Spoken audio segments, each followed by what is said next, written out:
¿Qué vamos a aprender en este webinar?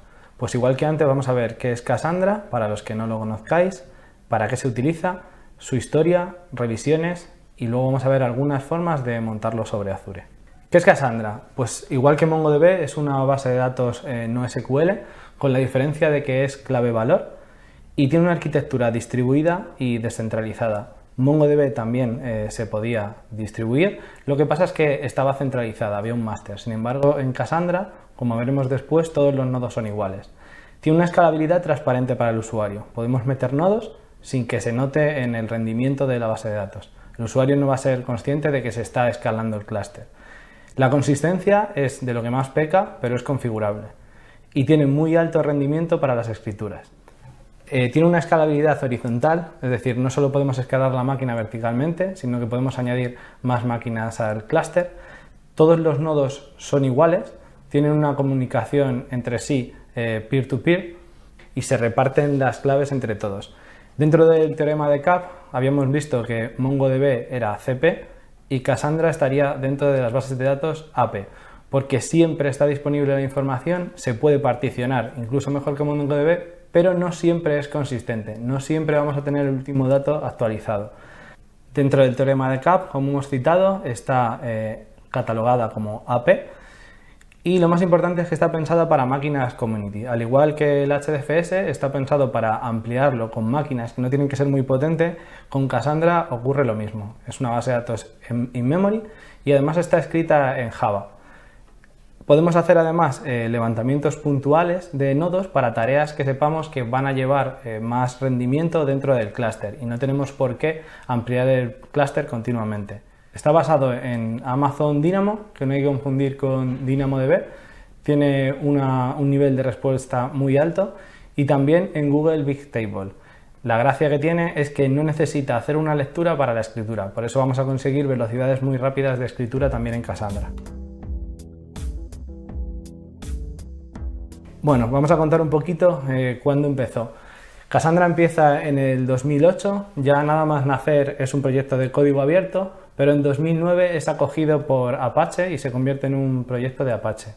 En 2010 lo gradúan como proyecto superior debido al impacto que está teniendo.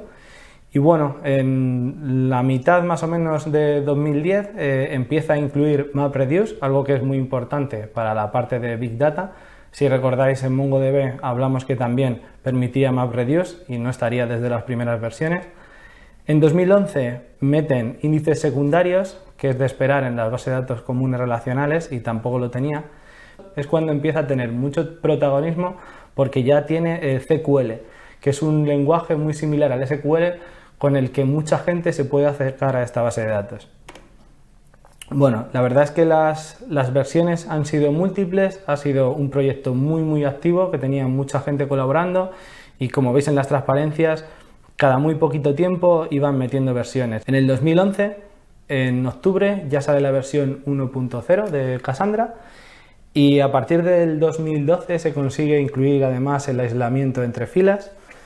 En 2013 va la versión 1.2 y poquito después ya vamos a la versión 2.0 que incluye triggers y transacciones actualizadas. Y así vamos avanzando hasta que en 2015-2016 ya sale la 3.0. A partir de ese momento Cassandra entra en un modelo TikTok que lo que hace es liberar versiones de forma trimestral. Y bueno, actualmente nos encontramos en la versión 3.7. Bueno, vamos a pasar a explicar el modelo de datos de Cassandra. Vamos a intentar hacer una similitud, igual que hicimos con Mongo, de una base de datos relacional de toda la vida con la estructura que tiene Cassandra. Cassandra es una base de datos clave-valor y lo principal sería el key space. El key space equivale a la base de datos convencional, que es donde van a ir guardadas todas las column family. Una column family sería el equivalente a una tabla, pero para poder acceder a sus registros tienes que conocer la row, que sería como una especie de mezcla de los índices que vamos a utilizar para acceder a una tabla normal. Las columnas, en este caso, serían clave-valor, en lugar de ser columnas convencionales de una base de datos normal.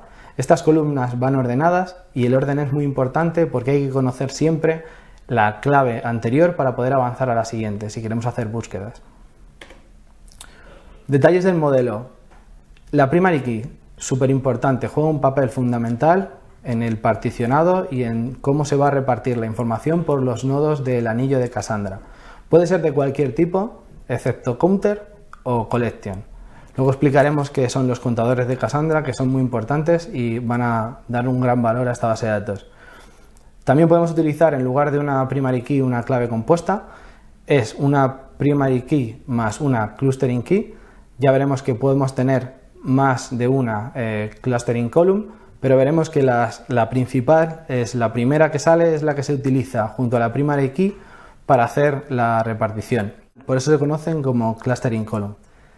Vamos a comentar algunos detalles sobre el modelo de Cassandra. Cassandra no permite joins. La principal razón es por el rendimiento del particionado. Al final, si tenemos que agruparlo, tendríamos que ir a buscar a diferentes nodos del anillo y eso afectaría terriblemente al rendimiento. Por eso se dice que los joins aumentan la dependencia en el anillo. ¿Qué alternativas tenemos a los joins? Bueno, pues podemos hacer varias consultas y cruzar los datos en el cliente si estamos hablando de una cantidad de datos liviana. En Cassandra hay que pensar en las consultas que se van a realizar y crear tablas para tal efecto. Lo que prima es la velocidad de respuesta, es lo más importante. Tampoco nos permite hacer group by, pero la solución es la misma. Tenemos que hacer tablas agregadas o agrupadas para tal efecto. Bueno, vamos a empezar a crear un nuevo key space con unas column family, que ya hemos mencionado que era cada cosa. Y para crear un key space lo importante es saber el factor de replicación, la estrategia que vamos a tener de replicación y al menos debemos tener una column family. El factor de replicación es el número de veces que se va a llevar la información a la máquina, es decir, cuántas copias vamos a tener de la misma información. Y luego la estrategia de replicación es cómo se va a dividir entre las máquinas del anillo. Hay varias estrategias, nosotros esta vez vamos a utilizar la simple. Esta es la sintaxis que tiene para crear un key space en Cassandra. Como veis es muy similar a cuando se crea una base de datos, pero añadiendo estos detalles que os he dicho en cuanto a replicación y demás.